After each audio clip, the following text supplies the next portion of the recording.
안녕하십니까. 만화공인중개사의 저자 이용훈입니다.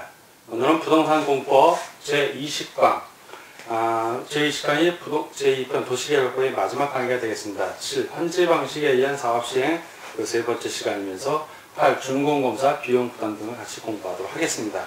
자, 저번 시간에 환지 처분한 걸 배웠는데, 그럼 환지 처분하면 어떤 효과가 발생하나? 자, 환지 처분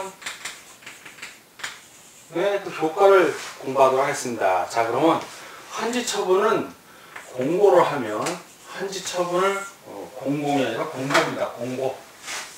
공고한 날 효력이 발생하는 건 아니고, 효과는 환지 청구 공고한 날 플러스 그 다음 날 효력이 발생합니다. 공고한 날의 다음 날. 구체적으로 하나씩 보면, 첫째, 원칙적인 효과. 자, 효과의 원칙입니다. 원칙. 자, 효과. 환지 처분 공고 다음 날 이제 효과가 발생을 하는데, 첫 번째로 권리가 이전이 됩니다. 권리 이전. 종전 토지에서 환지 처분 공고한 날의 다음 날에 환지로 권리가 이전합니다. 자, 그러면 권리가 이전되면 종전 토지에 있던 소유권은 환지로 소유권이 가는 거고, 종전 토지에 있던 지상권은 환지로 지상권이 가는 겁니다. 그리고 환지에서 환지를 정하지 않은 토지. 자, 환지를 정하지 않은 토지. 이거 다른 말로 환지 부지정이라고 합니다. 환지 부지정. 지정하지 않은 토지.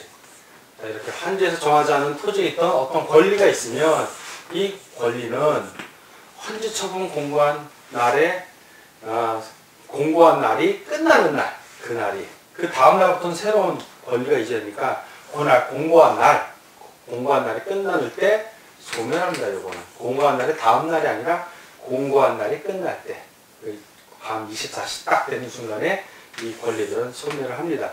결국 이 환지로 정하지 않는 이 토지의 소유자들은 청산금을 받는 겁니다. 자기 땅이 있는데 자기 땅이 없었잖아요. 자기 권리가. 그러니까 청산금을 받으면 되는 겁니다. 두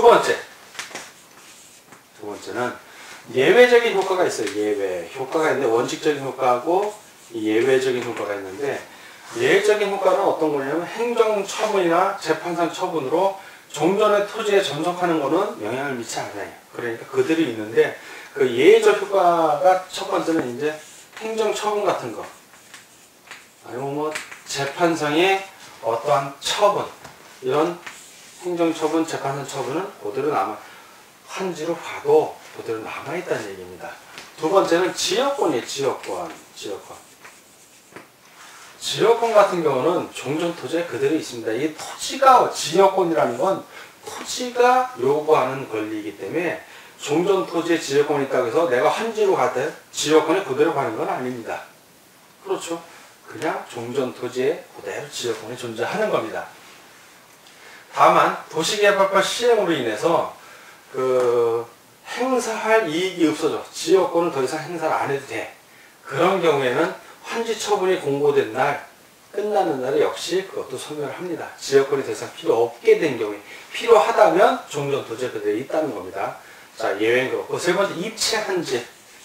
자, 토지 등을 토지로 환지를 받는 것이 아니라 건물 일부하고 그 건물이 소재하고 있는 땅에 지분을 받는 경우에, 자, 그런 경우, 이 입체 환지 같은 경우 역시 그 환지 처분이 공고된 날, 이 공고된 날에 다음 날에 입체 환지로 받게 되는 겁니다. 자, 그렇게 되고,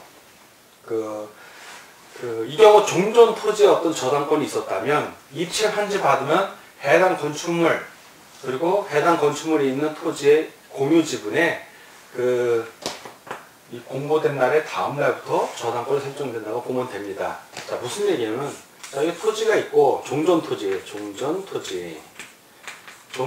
대신에 내가 환지로 받는데, 건물의 일부를 지분으로, 건물의 일부를 받고, 분양하고, 토지의 일부를, 이거 지분이죠. 이렇게 딱 표시되는 거는, 이거 지분으로, 지분과 이 건물의 일부를 받았다면 종전 토지에 어떤 저당권이 있었어요. 자, 저당권이 있었는데 이 저당권은 더 이상 종전 토지에 해당이 안 되고, 왜? 권리가 이리로 갔으니까 이 저당권이 없이 이리로 이전한다는 얘기입니다. 그게 똑같이.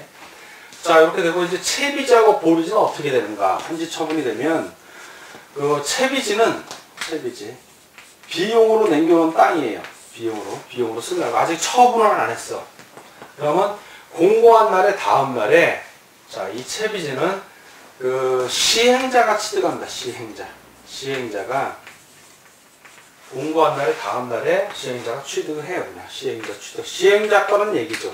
그리고 보류지 같은 경우, 보류해 놓은 땅입니다.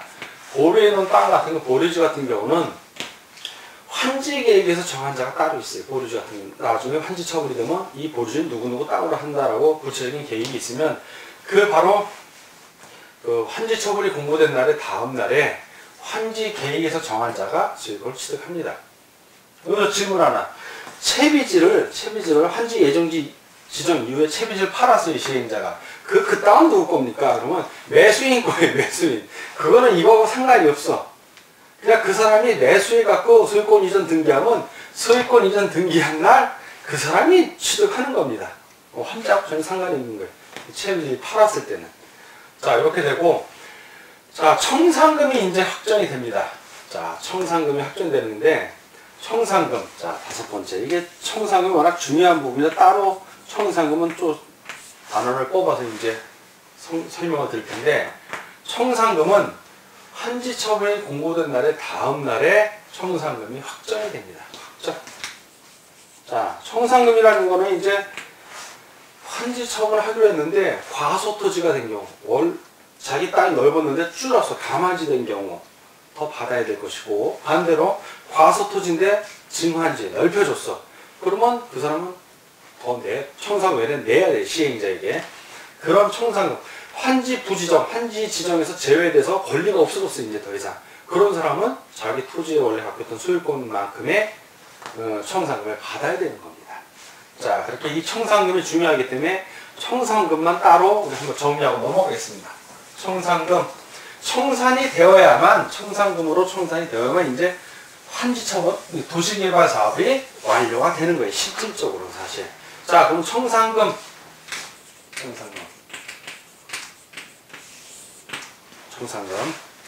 자, 청산금을 어떻게 산정하나? 자, 청산금의 산정. 환지를 정하지 않거나 또는 그 대상에서 제외된 경우에 그 과부적분을 종전 토지하고 환지의 위치, 지목, 면적, 수리 이런 것들 다 상을 종합적으로 고려해서 금전으로 청산합니다. 그러니까 종합적 고려. 이게 중요해요.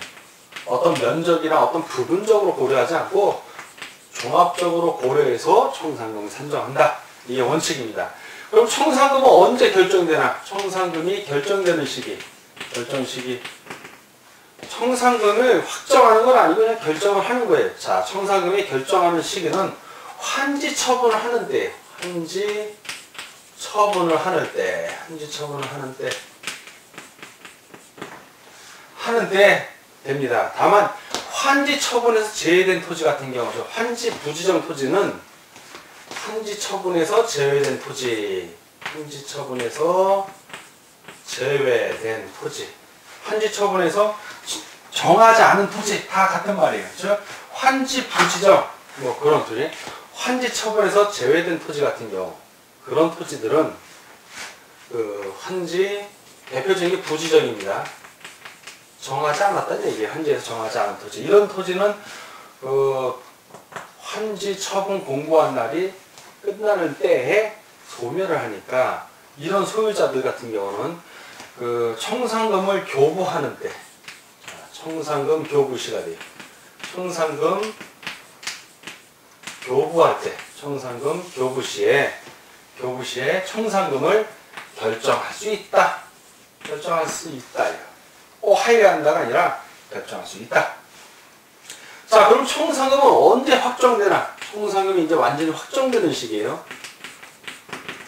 자, 청산금이 확정되는 시기는 바로 환지 처분하고 환지 처분 공고일. 그 공고일의 다음 날이에요. 다음 날 청산금이 확정이 되는 겁니다. 자, 다음 날에 이제 확정이 되는데, 그럼 청산금은 어떻게 징수하고 교부하냐? 자, 징수, 교부. 이제 징수를 볼 것 같으면 청산금의 이제 징수입니다. 환지 처분이 공고된 후에 확정된 청산금을 징수하거나 이제 교부하여야 하는데, 자, 이제 징수하고 교부. 이 징수에 있어서 예외적인 게 항상 중요해요. 예외적인 건 뭐냐면 그 환지를 정하지 않은 토지, 환지를 정하지 않은 토지, 바로 그 환지 부지정입니다. 환지 부지정한 토지, 환지 부지정. 이런 토지 같은 경우에는 자, 이 점 토지 환지 처분 전이라도 이거 환지 처분 전이라도 이게 중요해요. 이게 환지 처분 즉 환지 처분 공고 전이라는 얘기예요. 전이라도 환지 처분 전이라도 청산금을 교부할 수 있다. 청산금 교부가 가능하다는 얘기예요. 요게 중요한 개념이에요. 자, 여러분이 토지 소유자인데 환지에서 제외됐대. 당신은 환지에서 앞으로 받을 땅이 없어. 동의하냐? 그러면 여러분은 동의한다고 그러겠어요? 절대 동의 못하지. 내 땅 날라가는데. 대신 조건이 청산금 미리 주겠다고. 돈 필요하냐고. 돈 필요하지. 그런 경우에 환지 부지정하고 청산금 미리 주는 거예요. 그래야 동의하지. 나중에 환지 처분 다 언제 환지 처분이 될 줄 알아. 도시개발이 언제 끝날 줄 알아. 도시를 오늘 개발해갖고 뭐 6개월 있으면 끝나는 거예요? 그게 아니야. 기간이 길어. 도시개발하는 거는. 그러니까 이런 거는 환지 계획해갖고 환지 부지정할 때 청산금 언제 주겠다고 미리 연약을 합니다. 그러니까 동의하는 거예요. 그렇지 않고 환지 처분 다 끝난 다음에 준다 그러면 동의할 사람이 없어요. 아니 나 환지 받겠다고 그러죠. 자, 그러니까 환지 처분 전이라도 환지를 정하지 않은 토지, 환지 부지정 토지의 소유자는 환지 처분 전이라도 청산금 교부받을 수 있습니다. 이 경우에는. 자, 그렇고 청산금은 이제 이자를 붙여서 분할 징수할 수도 있고 분할 교부할 수도 있어요. 자, 분할 징수한다는 얘기는 청산금을 받을 걸 나눠서 하는 거니까 이자를 붙여야겠죠. 반대로 교부하는 거 역시 받는 사람 입장에서는 손해 아니에요. 똑같은 돈을 나눠서 준다는 얘기는 시간이 지날수록 이자를 지급해 줘야죠. 못 받은 부분에 대해서. 그렇게 할 수 있다. 하여야 한다는 아니고 할 수 있답니다. 그리고 이 징수에 있어서는 강제징수도 가능해요. 강제징수. 자, 청산금을 받아야 되는 게 아니라 내야 될 사람이 있는 경우 시행자가 강제징수를 한다. 어떻게 행정청이 시행자는 그냥 국세 또는 지방세 체납 처분 예에 의해서 강제로 징수하면 됩니다. 청산금을 내야 될 자가 내지 않을 경우에는 하면 되는데 행정청이 아닌 시행자는 그걸 못해. 그러니까 누구에게 위탁 징수한다? 특별자치도지사 또는 시군 구청장에게 청산금 징수를 위탁할 수 있습니다. 물론 일부 수수료를 좀 주긴 합니다. 그렇게 하고 반대로 이제 교부를 줘야 되는데 받을 사람이 어디 있는지 모르겠어. 아니면 받을 사람들이 안 받겠다고 거부해요. 막. 그런 경우에 이 교부할 때 어떻게 한다? 공탁할 수 있습니다. 법원에다 공개적으로 이 청산금, 이 돈은 누구누구의 돈이니까 그 사람이 찾아갈 수 있게 공탁을 합니다. 그럼 법원에서 공고를 해요. 누구누구는 이 돈 찾아가라고. 그런 식으로 줘도 됩니다. 그리고 청산금 같은 경우 소멸시효가 있어요. 소멸시효. 이거는 청산금 받을 권리, 교부 받을 권리가 있는 자나 아니면 징수할 권리 있는 자 다 똑같아요. 이건 5년이에요. 5년.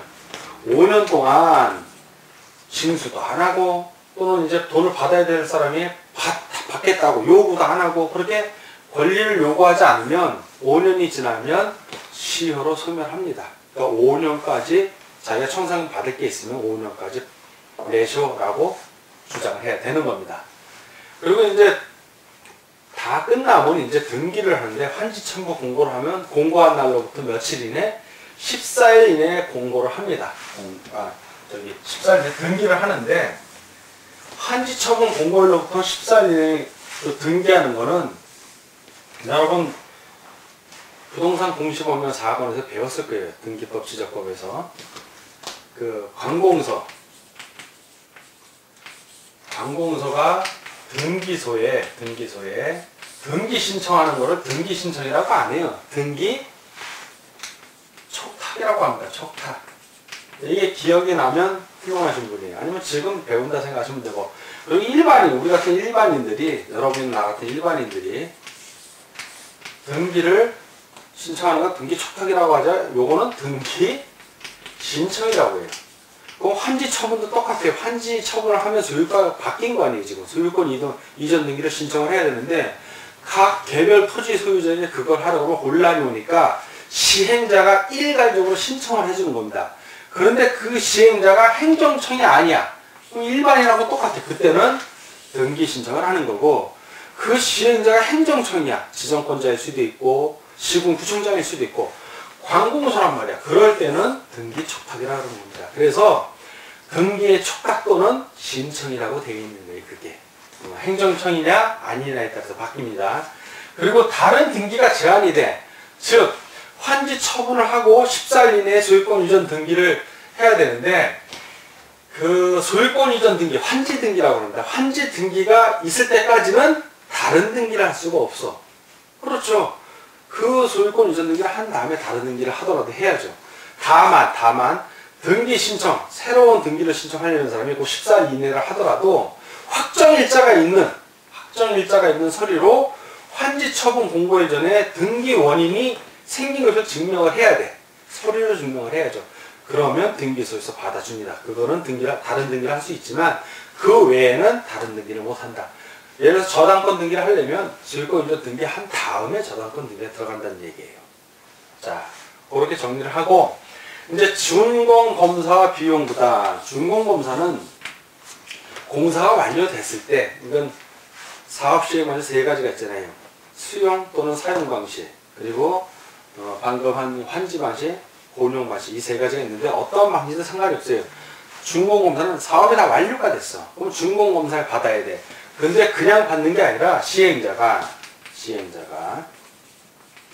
공사가 끝났으면 시행자는 뭘 해야 되냐면 지정권자에게, 대부분은 지정권자가 직접 안 해요. 다 시행자에게 그 수주를 줍니다. 그 시행자가 지정권자에게 제출에 대해 뭘 제출하면 공사가 완료됐다고 공사 완료 보고서를 제출합니다. 보고서를 제출해요. 만약에 지정권자가 시행자면 공사 완료 보고서를 제출할 필요가 없는 거예요. 공사 완료 보고서를 작성을 해야지 그냥. 본인에게 제출하는 게 이상하잖아요. 자, 그럼 작성을 하고 뭘 한다 그럼? 지정권자는 바로 공사 완료 보고서를 받으면 뭘 해야 되면 준공검사를 가야 돼. 검사를 제대로 했나를 봐야 될 거 아니야. 준공검사합니다. 준공검사. 검사를 해서 준공검사를 했는데 실시 계획대로 제대로 끝났다고 인정이 되면 준공검사 뭘 준다? 준공검사 증명서를 주는 거예요.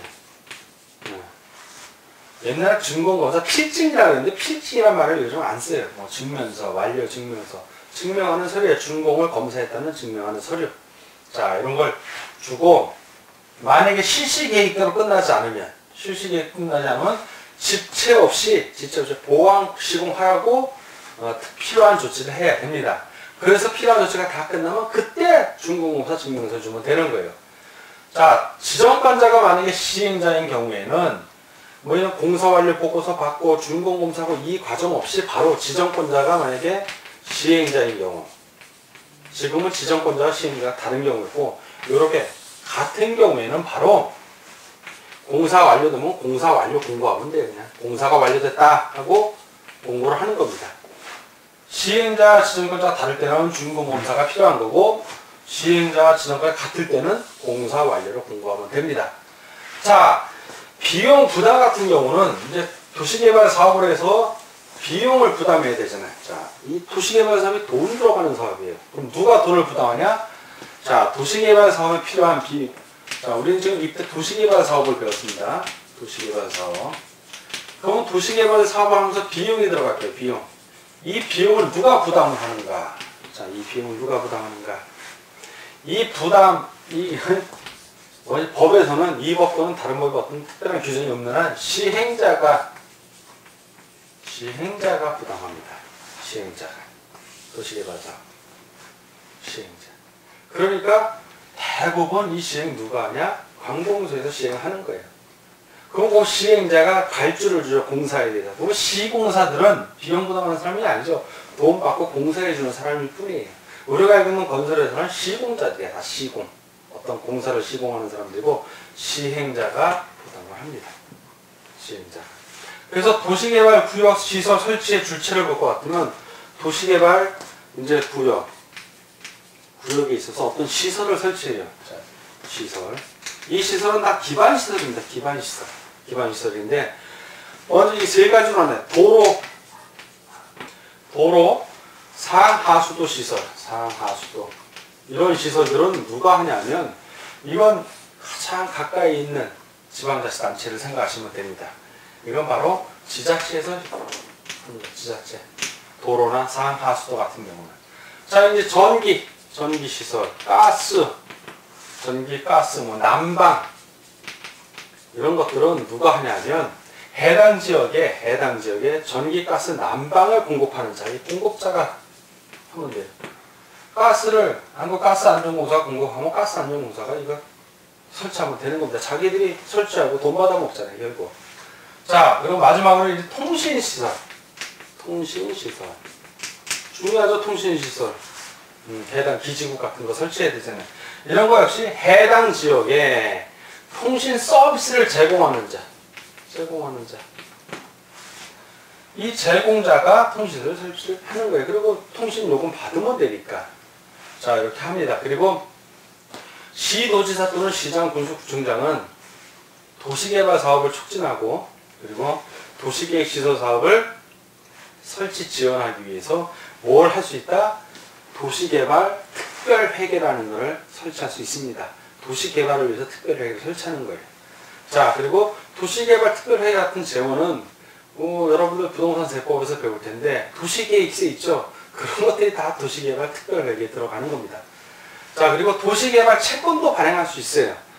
지방자치단체장이 이제 도시개발 채권을 발행해서 도시개발 사업 또는 도시계획 시설 사업을 하기 위해서 돈이 필요하잖아요. 그러면 채권을 발행해서 일반인들에게 공급을 하면 그 도시개발 채권에는 원금은 얼마고 몇 년 후에 갚으며 그리고 해당 기간의 이자율은 얼마다 라고 규정이 되어 있어요. 그러면 채권은 빚이에요, 빚. 지방자치단체가 갖고 있는 빚인데 그걸 발부하면 그 그 도시개발 채권 같은 거 이제 발행할 수 있고, 그 도시개발 채권의 소멸시효는 어떻게 되냐면 상한일부터 기산해 갖고 원금은 5년, 이자는 2년으로 해요. 그래서 그 5년 이내 또는 2년 이내에 그 채권 그 만기 일자에 가서 수령을 하면 됩니다. 자, 오늘까지 부동산 공법 제20강을 공부하는데 세계 15강부터 20강, 이 6강에 걸쳐서 우리가 도시개발법을 배웠습니다. 도시개발법을 배우면서 여러분들이 뭘 배웠냐면 도시개발구역이라는 거. 자, 도시개발 구역을 지정하는 걸 배웠고, 이 도시개발구역을 지정할 때 이 지정권자가 뭘 또 한다?